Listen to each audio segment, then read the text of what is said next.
በሱስ ውስጥ ያለ ሰው ሱስም ሲባል በጣም የተለያዩ ሱሶች አሉ። በተለይ ወጣቶች አሁን ላይ በጣም የምናየው እንደ ሚዲያም ደግሞ በተደጋጋሚ የሚደርሱን ጥያቄዎች አሉ።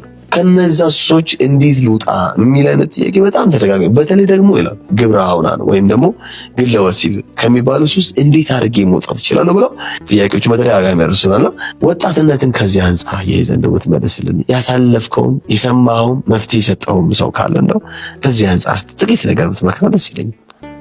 ቅድም እንዳልኩህ ነው እግዚአብሔርን ማግኘት ፈልጋለሁ የሚል ወጣት መጨከን ይችላል፣ መቁረጥ ይችላል።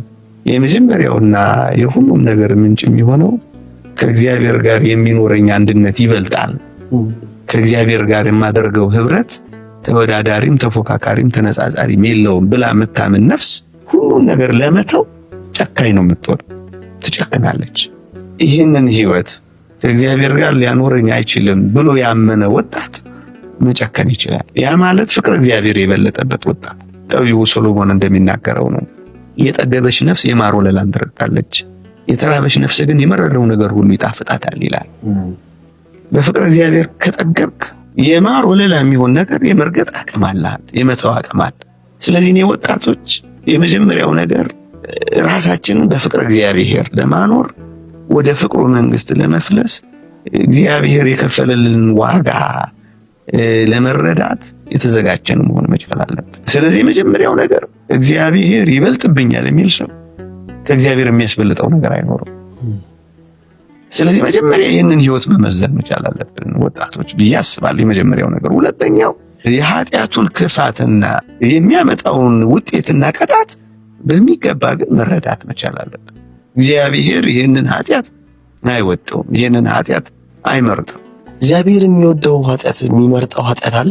እግዚአብሔር ይህንን ህይወቴን አይወድልኝም እንዲል በተለይ ይህን ኃጢአቴን ቅጣቱ ከባድ፣ ምክንያቱም ተፈጥሯዊ አይደለም፣ ከተፈጥሮ ውጭ ነው፣ ተፈጥሮን መቃወም ነው፣ እግዚአብሔርን የሰጠውን ጸጋ ማክፋፋት ነው።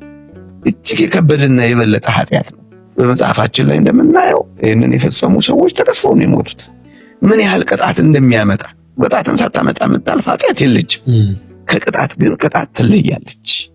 ስለዚህ ወደዚያ ወደ ከበደ ቅጣት ውስጥና እግዚአብሔር እጅግ ወደሚጸየፈው ምድርን ወደሚያረክሰው ነፍስን ወደሚያጠፋው ተዘርዝረዋል። እንዲህ አይነት ለምሳሌ ግብረ ሰዶማዊነትን ከዚህ ኃጢአት ጋር ነው የሚደመረው። መራራ ብሎ ነው መጽሐፍ ቅዱስ የሚገልጽ። እርኩሰትን የሚያመጣ ምድርንም የሚያስርብ ከተማን እንኳን ሳይቀር የሚያጠፋ። ስለዚህ የቅጣቷን መጠን የክፋቷን መጠን በሚገባ ልክ